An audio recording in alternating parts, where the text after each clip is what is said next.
And now, viewers, terror groups have changed their playbook. Investigators say that a new white-collar terror module is now emerging, one that uses educated professionals instead of uneducated jobless recruits.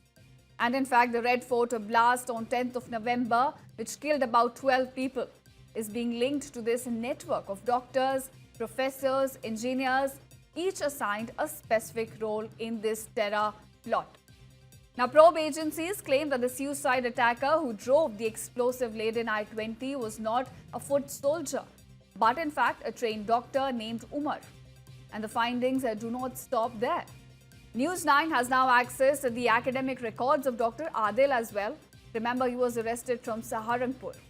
He scored 99 in math and 98 in science and later completed MBBS as well as MD with top grades. He even worked as a senior resident in Anantnag before moving to Saharanpur, which is where a private hospital hired him at 5 times the normal salary. His employers say that they are stunned, unable to believe that someone so qualified could be under suspicion for such a plot. So viewers, this is very concerning because white-collar terror module shows you that, there could be such people walking among us. So before joining famous hospital, Adil in fact had worked at V-Bros Hospital in Saharanpur. The hospital's vice president, Dr. Mamta, says Adil was punctual and focused only on his work. An introvert, he barely spoke to anyone, and in free time, he quietly watched Urdu and Kashmiri videos on his tablet, switching it off when others walked in. So one can understand what kind of videos he was watching, in fact, at this point. She also added that Adil applied online, lived extremely, frugally despite earning over 4 lakh rupees a month and claimed to donate his salary, which caused, of course, we understand now. Yet within 3.5 months, he quit without notice for a higher paying job.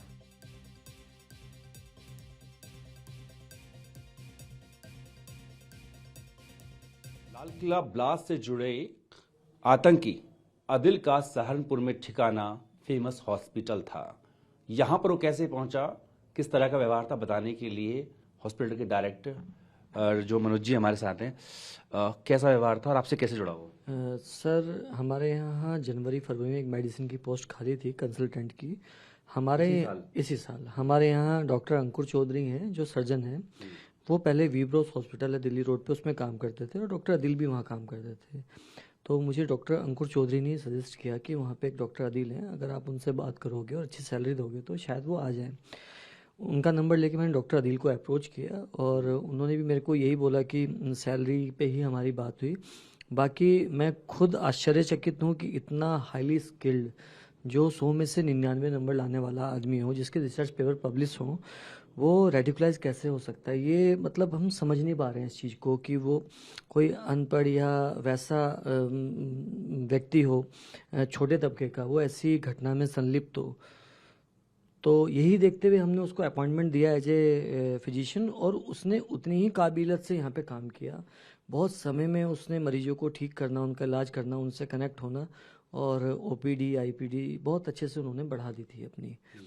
और हमारा इतना ही था उनसे, लेकिन जब से ये घटना हुई है तब से हम लोग स्तब्ध हैं और हमारे मन में रात को नींद नहीं आती। यही विचार रहता है कि आखिर देश या समाज किस तरफ जा रहा है। जब पढ़े लिखे वाइट कॉलर जॉब वाले लोग ऐसी चीज़ों में आ जाएंगे तो कहीं ना कहीं विश्वास डगमगाता है। आतंकी डॉक्टर अदिल की सहारनपुर में एंट्री एक अस्पताल में हुई जो कि वीब्रोस अस्पताल है। वहां पर उसने अपना सफर शुरू किया। कैसे अस्पताल में पहुंचा, कैसे नौकरी की, बताने के लिए मेरे साथ में अस्पताल की वाइस प्रेसिडेंट ममता जी हैं। ममता जी, डॉक्टर अदिल को आप जानते हैं? जी सर। कैसे उन्होंने अप्लाई किया था नौकरी के लिए? सर, दरअसल वीब्रोस ऑस्कर ग्रुप ऑफ हॉस्पिटल्स की एक यूनिट है और हमारी मेन ब्रांच रोहतक में है और वहीं से उनका इंटरव्यू हुआ था। ऑनलाइन पोर्टल के थ्रू वो आए थे और वहीं से उनका इंटरव्यू हुआ। उसके बाद वो हमारे यहाँ पे आए थे। आपके यहाँ और भी डॉक्टर्स हैं? जी सर। तो आपको शुरुआत में चंबा नहीं लगा कि भाई जम्मू कश्मीर का डॉक्टर है, यहाँ के प्रैक्टिस कर रहा है? सर देखिए, डॉक्टर्स बाहर से आते हैं, जैसे हमारे यहाँ गाजियाबाद से भी है, मुरादाबाद से भी हैं। अब ये तो ऑनलाइन पोर्टल है और जब से 370 हटी है तो सब आना जाना लगा हुआ था। कश्मीरी डॉक्टर्स का भी तो ऐसा कुछ नहीं लगा। नहीं, यहाँ पे कश्मीरी डॉक्टर यहाँ पे नहीं रहे सर।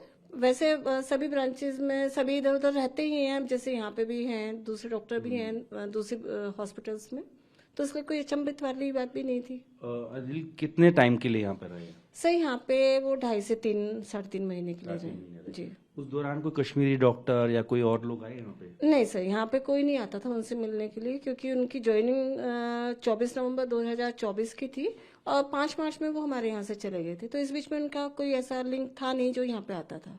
कोई छोड़ने की वजह बताइए। सर एक तो या तो उनको हमारे हॉस्पिटल में थोड़ा सा ऐसा माहौल ना मिला हो, क्योंकि जो अब हमें चीजें पता लग रही हैं कि वो आतंकवादी गतिविधियों में शामिल थे। मेरे यहाँ थोड़े से रूल रिस्ट्रिक्ट हैं, तो हो सकता है कि उनको वो गैदरिंग ना मिल पाई हो, वो माहौल ना मिल पाया हो, एक कारण ये हो सकता है। दूसरा कारण था कि उनको सैलरी ग्रोथ ज्यादा अच्छा मिल रहा था, तो उन्होंने इमीडिएटली यहाँ से रिजाइन किया। All right, so the big question now remains that how are such terror groups managing to pull highly educated professionals into their fold? Now up next, an exclusive from Saranpur's Babu Vihar colony, where News9 has now uncovered the hideout of terror suspected Dr. Adil. Earning lakhs while living in a low-rent room, he allegedly was planning Hamas-style attacks, keeping a low profile in a neighborhood full of students and near a mosque. Take a look at this report. मौजूद हैं सहारनपुर में और आपको पीछे हम दिखाएं तो यह उसी आतंकी अदिल का ठिकाना है। आप फर्ज कीजिए एक डॉक्टर जो कि जम्मू कश्मीर से 600 किलोमीटर दूर आकर सहारनपुर में प्रैक्टिस करता है, 5 लाख रुपए महीना उसकी तनख्वाह होती है, लेकिन वो रहने के लिए इस तरह की जो कच्ची कॉलोनी है यहाँ पर 1500 से 2000 रुपए किराए के मकान को चुनता है। बताया जा रहा है कि ऐसा उसने सोच समझ के किया था ताकि वो लो प्रोफाइल रहे, किसी की नज़रों में ना आए। और यहाँ पर चुनने का मकसद ये भी बताया जा रहा है कि इस इलाके में ज़्यादातर मुस्लिम बहुल इलाका है। सामने ही देखिए आप मस्जिद है सफ़ेद रंग की जो आपको नज़र आ रही है, और साथ ही साथ ये बताया जा रहा है कि दूर दराज से पढ़ने वाले गरीब तबके के छात्र होते हैं वो भी इस इलाके में रहते हैं, उन्हें भी बहला फुसलाया जाए। सूत्र ये भी बताते हैं कि हर शाम को यहाँ पर डॉक्टर अदिल से मिलने कुछ लोग आते थे, लेकिन वो आसपास के लोगों से बात नहीं करता था। और जैसे ही इस ब्लास्ट का खुलासा हुआ, इस पूरे मॉड्यूल का खुलासा हुआ जम्मू कश्मीर पुलिस द्वारा, 6 नवंबर को उसको पकड़ा गया। फिलहाल आप देखेंगे तो यहाँ पर मकान पर ताला लगा हुआ है। आखिर क्या वजह थी उसने इस जगह को चुना? तो बताया जाता है कि जो सहारनपुर है उससे आसपास के राज्य के, मसलन आप हरियाणा जाना चाहें, उत्तराखंड जाना चाहें, हिमाचल जाना चाहें और चंडीगढ़ या पंजाब की तरफ जाना चाहें तो यहाँ बॉर्डर लगता है। यानी कि इसी जगह पर रहते हुए आसपास के इन 4 राज्यों और ख़ासकर बात करें तो देश की राजधानी दिल्ली, जहाँ पर 10 नवंबर को ब्लास्ट किया गया, उसको अपना निशाना बनाया जा सकता था। इसी के लिए साजिशन डॉक्टर अदिल ने ये जगह चुनी थी और वो यहीं के पास में जो हॉस्पिटल है वहाँ पर रहकर प्रैक्टिस कर रहा था।